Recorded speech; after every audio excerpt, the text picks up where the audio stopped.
Everyone learns in school that the Catholic Church was the big enemy of science.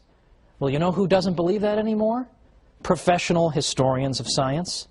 Join me today on the Catholic Church, Builder of Civilization, and we'll learn the truth.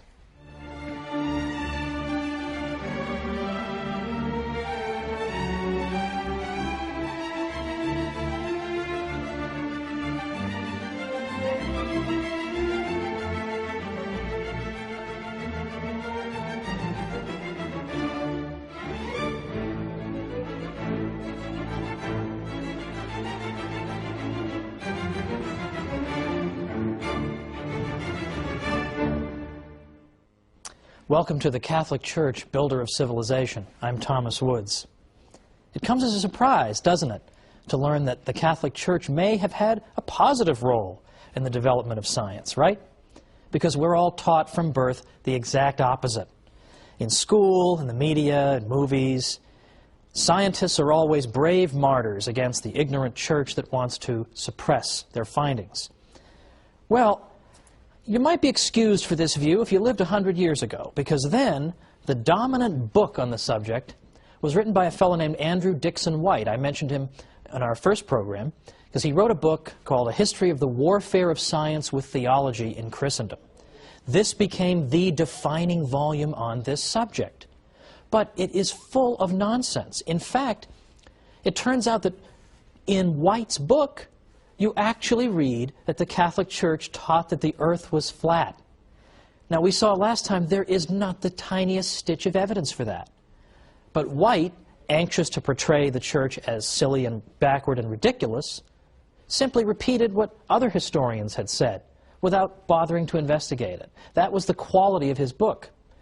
Since then, White's book has been so dramatically overturned that you'd think we'd be reading something about it. We'd hear, hey, the Catholic Church, after all, played an important role in the sciences, but instead, we hear only crickets. There's no real anxiety, there's no anxiousness to get to the truth in this matter. I wonder why that is. Well, there are a lot of modern historians who, unlike Professor White, are still alive and who are doing work right now and who have concluded that, in fact, the Church has played at least some kind of positive role, and some scholars even go so far as to say that the Church had certain ideas that were indispensable to the development of science. Well, that's the opposite of what we hear, right? But you have scholars saying this all the time. Thomas Goldstein, Toby Huff, A.C. Crombie, Edward Grant, David Lindbergh, Professor Heilbronn at Berkeley, and many others. So what are they saying? And how dare they say this? Don't they know the Catholic Church is nothing but an oppressor of the geniuses of the world? Well, let's look at some of the claims that these new historians are making. And by the way, they are not all Catholic. Some are Catholic, some aren't Catholic. I've deliberately gone out of my way to consult historians of science who are non-Catholic, some of whom are even anti-Catholic, in order to show that this is for real.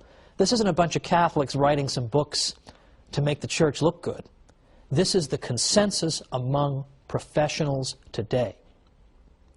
Now, one of the most important principles that the Catholic Church contributed to the development of science comes from a biblical verse that was one of the most frequently quoted in the whole Middle Ages. And that verse is Wisdom 11:21. And that verse tells us that God has ordered all things according to measure, number, and weight. Okay, so that doesn't sound explosive right off the bat, but I promise you it is. God has ordered all things according to measure, number, and weight. What did people take that to mean? They took it to mean that the universe God has created is orderly. It makes sense. It's intelligible to our minds. It's mathematical. It's ordered according to patterns. Measure, number, weight. There is something mathematical about the universe. St. Augustine, for example, said God is like a great geometer. He's a great practitioner of geometry. So for anybody watching who hated geometry, hated math, well, St. Augustine is implicitly rebuking you because, in fact, mathematics is really a language that God uses. in ordering and fashioning this universe that he's given us. So the Christian tradition, through this wisdom verse that was quoted all through the Middle Ages, dramatically amplifies an existing tradition in the West, going back to the 6th century BC and the great pre-Socratic philosopher and mathematician Pythagoras. In the 6th century BC, Pythagoras had said, you know what the universe is made of? It's not made out of air or water or earth, as some of his contemporaries had said. It's made out of numbers. That's the fundamental constituent of our universe. Not physical stuff, but numbers, math. Math is everywhere. And this Christian tradition, building on Wisdom 11:21, took Pythagoras' obscure insight and, in effect, developed a whole civilization around it. That's pretty important. And in fact, even scientists who may not have given the matter a second thought lived in a civilization in which the orderliness of the world was taken for granted. So, for example, let's consider the gentleman who drew up for us the first periodic table of the elements, Dmitri Mendeleev. He so believed that the universe was orderly that when he began arranging the elements, and perhaps you've seen the periodic table of the elements, got all the constituent parts of our world, and they're listed according in rows, and then a series of rows creates columns. And he found that elements that were next to each other on the table possessed similar characteristics. Well, then he got to about element number 21, and there was a gap there. He couldn't find an element that should fit there. But he said, the relationships keep working if I skip number 21 and I keep going. But so convinced was he that something had to go there. So convinced was he that God couldn't have given us this universe, or that he couldn't believe we could live in a universe where there'd be a big gap on the periodic table. There had to be something that belonged there. So he predicted, well, someday we'll discover an element that goes there. I mean, what nerve the guy has to say, of course we'll find something to fit into the gap on my chart. But sure enough, what did they find? 10 years later, the element scandium was discovered. Where does it go? It's atomic number 21. So this is a key feature of our civilization. And in fact, the scientific method cannot be pursued unless you believe the universe is orderly. Because what do you do in the scientific method? What's it all about? The scientific method consists of gathering data about the world around you, and then studying that data, looking for patterns, trying to understand it, and then developing hypotheses about the data. Why do I think thus and so is occurring? And then devising experiments to then confirm or disconfirm my various hypotheses. Now, you cannot follow those steps unless you believe the universe is orderly. Because I have to be sure, I have to have a confidence that if I run the same experiment multiple times under the same conditions, I will get the same results. Now, if I live in a disorderly universe, I have no right to expect that. Maybe 6 times when I drop something, it will fall to the ground, but maybe the 7th time, the object will turn into Elvis.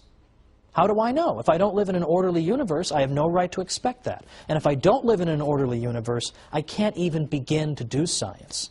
I can't even begin to find patterns in the universe if I don't expect them to be there. This is essential for science. And in fact, Albert Einstein even said, it's a miracle that the universe is orderly. We have absolutely no right to assume that. And in fact, many civilizations did not assume it. They did not assume it. Ancient Babylon, for example, the Babylonians did not assume the universe was orderly. It was completely chaotic.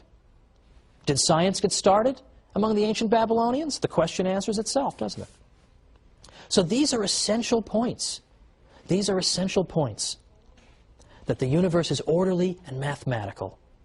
Now, that does not mean that the universe is so orderly that God can't perform miracles, that would somehow violate the order of the universe. Of course, as Catholics, we believe in miracles. God can perform miracles. Of course we believe that. But understand what that means. You can only recognize a miracle if it takes place against a backdrop of order.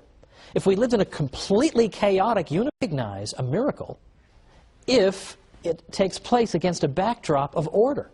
If we lived in a completely chaotic universe, how could we recognize a miracle? Everything would be a miracle. Everything's crazy and chaotic and doesn't follow any laws. So we recognize God's miracles because He performs them within a universe of order. St. Anselm very helpfully clarified this point. He said that God has His absolute power, or potentia absoluta for you Latinists, and His ordered power, or potentia ordinata. That is to say, sure, God has the raw power to turn that object into Elvis, but He also has His ordered power by which He behaves according to the laws that He's built into the universe, that it would not befit the dignity of our God for Him to behave in such a whimsical way. He can't do that. He has to, in effect, behave in a way that is consistent with His promises to us. And in effect, the functioning of the universe is one of those promises. So we expect to find order in the universe, and that's why scientists go looking for it. But as I say, not all civilizations have been able to do this, have had this insight. We take this insight for granted. The universe makes sense, we can find mathematical relationships in it, but not every civilization could. And one civilization that could not is Islamic civilization. Now, there's much we can say about Islamic contributions to civilization and even the sciences. For example, in some of what we might call the applied sciences, like medicine and optics. Well, Muslims made great contributions in those areas. But in the more theoretical sciences, Islamic science, in effect, suffered what Father Stanley Yaki calls a stillbirth. It seemed like it was going somewhere, and then, boom, gone. And then today, of course, Islamic civilization is largely a backwater, scientifically. Now, why is that? Why did Islam suffer such devastation in terms of the sciences? One reason involves this matter of the ability to view the universe as being orderly. Islamic civilization could not do that. Because if you were to say that the universe is ordered according to certain laws that must be observed, that would be an insult to Allah, who may behave as arbitrarily as He wants. What looks like a law to you may just be one of His habits that He can discontinue at any time. Well, we got a break now, but come on back for some more myth-busting about the church and science.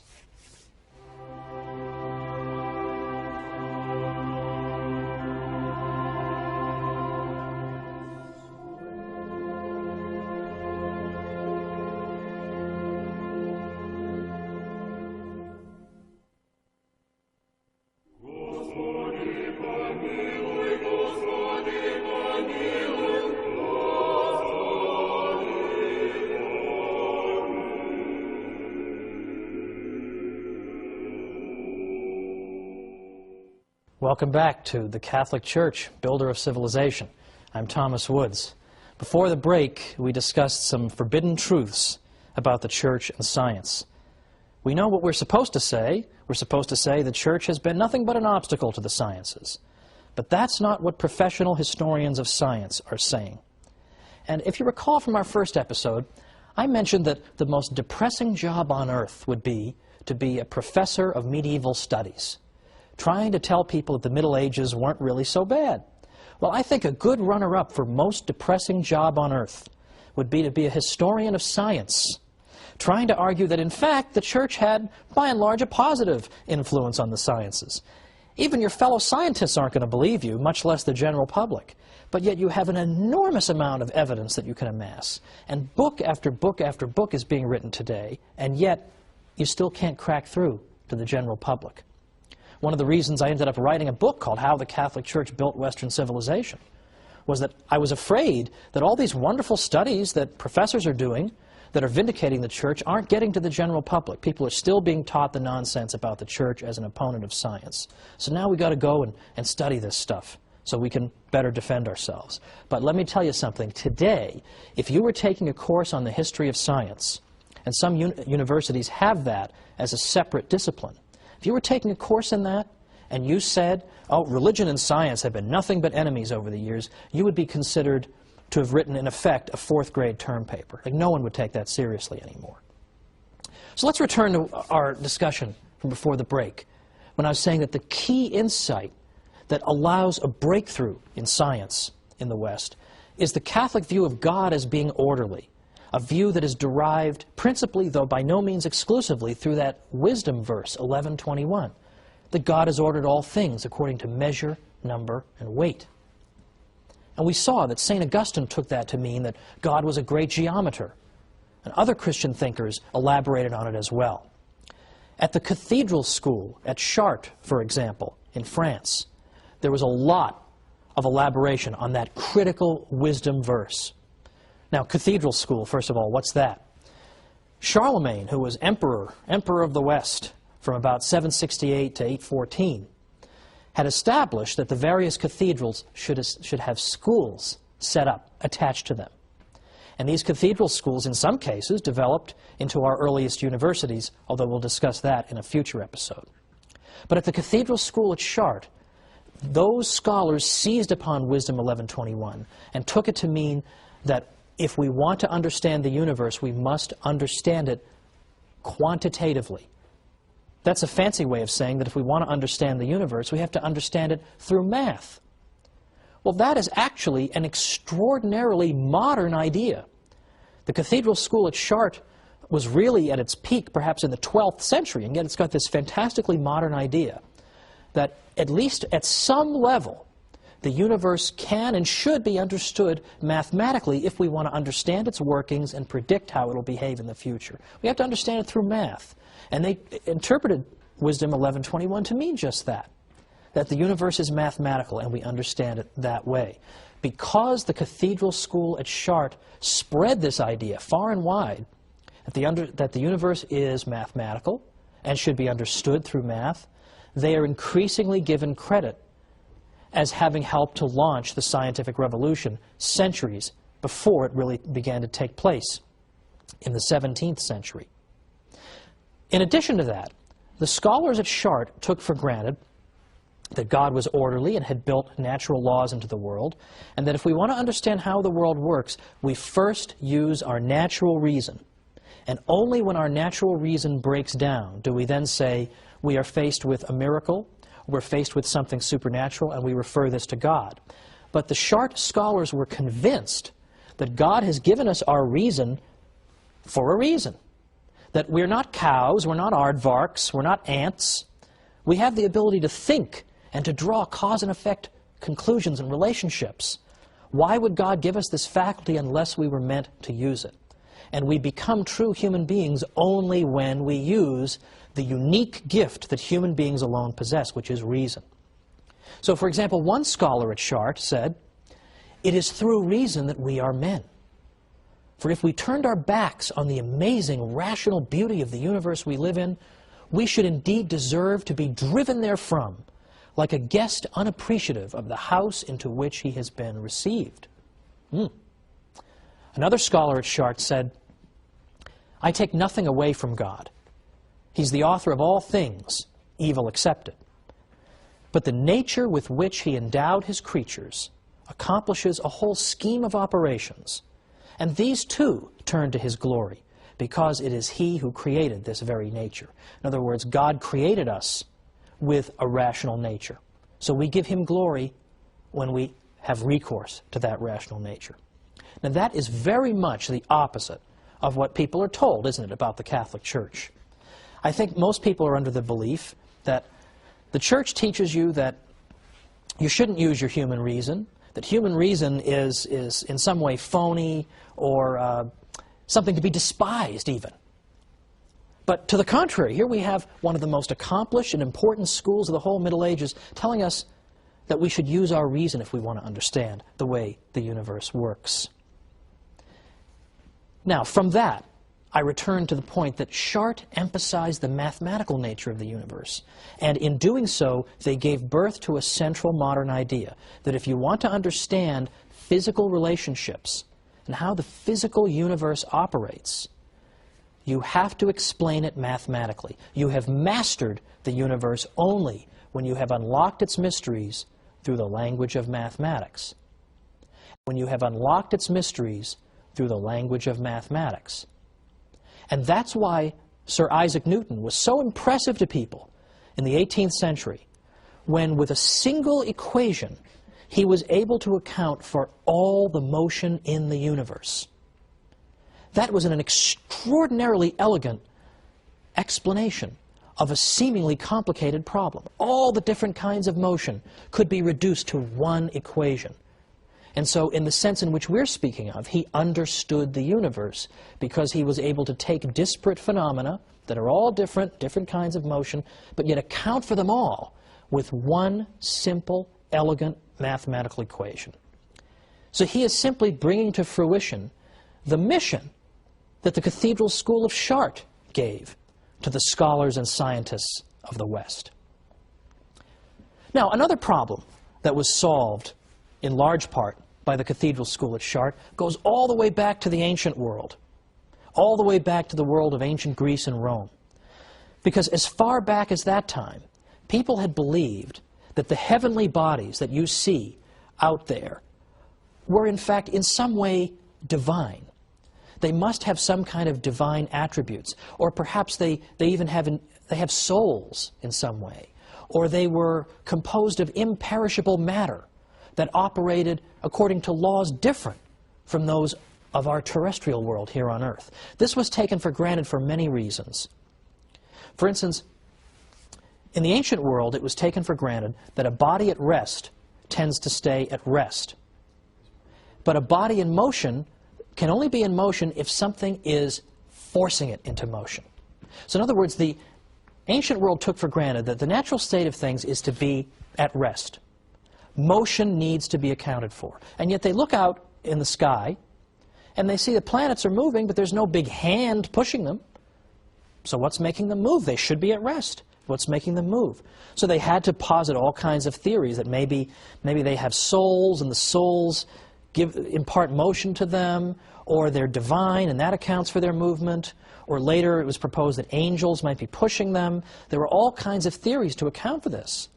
But it was taken for granted that there must be different rules governing motion in outer space and governing motion on Earth, because what's going on? Why do they keep on moving? They just couldn't figure it out. These things must be fundamentally different from the things on our Earth. Now, Isaac Newton later showed that, in fact, the same laws of motion were at work in the heavens and on Earth. That was a breakthrough. But it wasn't something that just came out of left field. Because who really began thinking this for the first time? It was Terry of Chartres, another scholar at the Cathedral School of Chartres, in the 12th century. What did Terry say? He said that, in effect, what you have in the universe and in outer space are things that are composed of the same kind of matter that we have here on Earth. Now, he couldn't quite account for why they orbited and why they seemed to move on their own. He hadn't anticipated Newton's laws of motion. But by saying that the stuff out there is in no fundamental way any different from the stuff down here, he has paved the way for a central conclusion of modern science. Now, Thomas Goldstein is a recent historian of the history of science. What does he have to say about the Cathedral School at Chartres?